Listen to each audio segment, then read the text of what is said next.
Welcome to this explainer. Today, we're diving straight into the brilliant and honestly often surprising Eastern origins of the scientific revolution. We're traveling back to an era that fundamentally shaped the world we live in today, uncovering facts that might just completely rewrite how you view history. So, think about it for a second. Where did modern science actually begin? When I ask that, what comes to mind?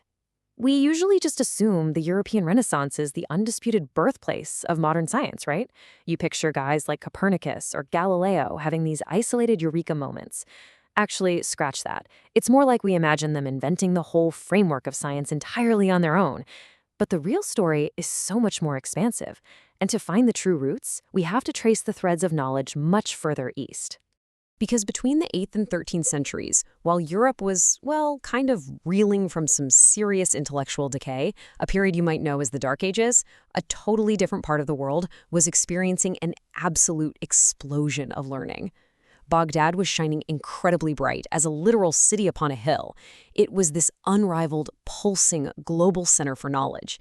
It wasn't just surviving, it was a beacon of intellectual prosperity. And when you look at this map of the opposite world, you can clearly see why. Its massive geographic spread allowed it to act as this crucial bridge. It literally connected the ancient civilizations of the East, like India and China, right to the West. Because they were sitting right in the middle, they basically became the ultimate cultural and intellectual matchmakers of the medieval world. Section 1. The Translation Movement, a Global Language Revolution. So this whole incredible era kicked off with a massive, century-long effort to translate all the world's accumulated wisdom. Driven by a remarkably open-minded and tolerant society, scholars systematically hunted down and translated ancient Greek, Indian, and Persian texts. But here's the kicker. They weren't just passively reading them. They actually had to invent a comprehensive Arabic scientific and medical vocabulary just to handle these complex new ideas. Doing that totally transformed Arabic into the go-to language for global science and diplomacy, basically smashing those narrow psychological barriers of isolation that were holding back other civilizations at the time. What's truly fascinating to me is the sheer diversity driving this movement. Inside the Grand Library of Baghdad, famous as the House of Wisdom, you had Christians, Jews, Muslims, and Zoroastrians all working side by side. They weren't divided by their backgrounds. They were united by this absolute insatiable thirst for knowledge. It was like a giant intellectual melting pot. Section 2. Reaching for the Stars, the Age of Advanced Observatories. Now that immense thirst for knowledge, it definitely didn't stay confined to dusty books and translation. It led these brilliant minds to literally look up. In fact, the Astronomical Observatory as a distinct, dedicated scientific institution actually owes its entire origin to Islam. Look at this timeline. Starting with the Shamsiya Observatory built way back in 828 AD in Baghdad, we see this staggering technological evolution. Jump to the 13th century, and you've got the highly advanced Maraga Observatory in Azerbaijan, which, by the way, housed a library of over 400,000 books. And then, bam, the monumental Samarkand Observatory built in Uzbekistan in the early 15th century.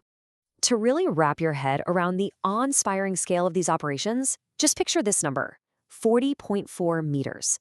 That was the staggering radius of the Fakhri sextant at the Samarkand Observatory. I mean, they built these instruments massively out of masonry, digging them right into the hillsides. Why? Specifically to minimize any tiny observational error. They were absolutely obsessed with getting unprecedented precision in their planetary readings.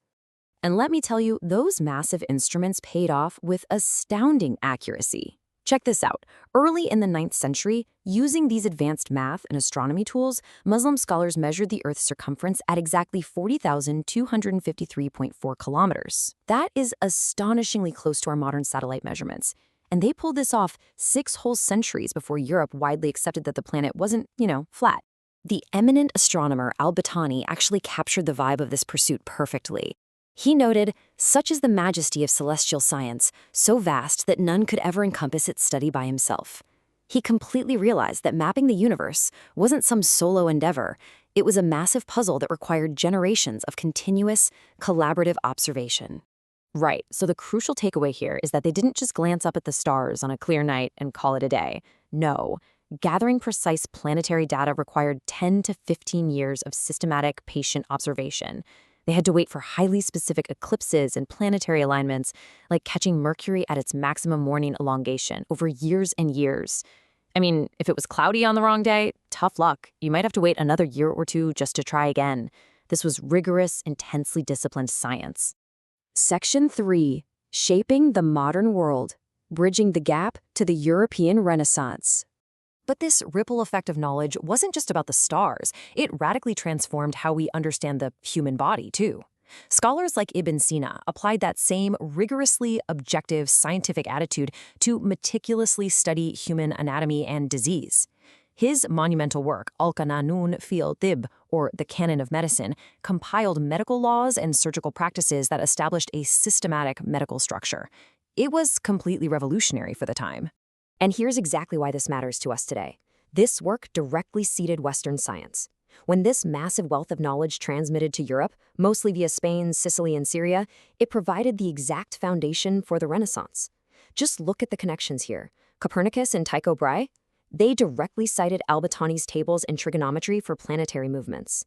Ibn Sina's work literally became the standard medical textbook in European universities for centuries. And the Greek logic they preserved and expanded upon, that formed the entire intellectual basis of medieval European thought. The Renaissance definitely didn't happen in a vacuum. It was built right on top of this massive body of Islamic Golden Age scholarship. Which leaves us with a final, kind of provocative thought to take away from this explainer. If the vital tools and texts of the Renaissance were actually forged in the cross-cultural collaborations of the Islamic Golden Age, what other forgotten historical bridges are just waiting for us to rediscover? How much more of our shared human progress is built on global collaboration rather than just isolated genius? It's something to think about. Thanks for joining me for this explainer. Keep questioning, keep learning, and I'll catch you next time.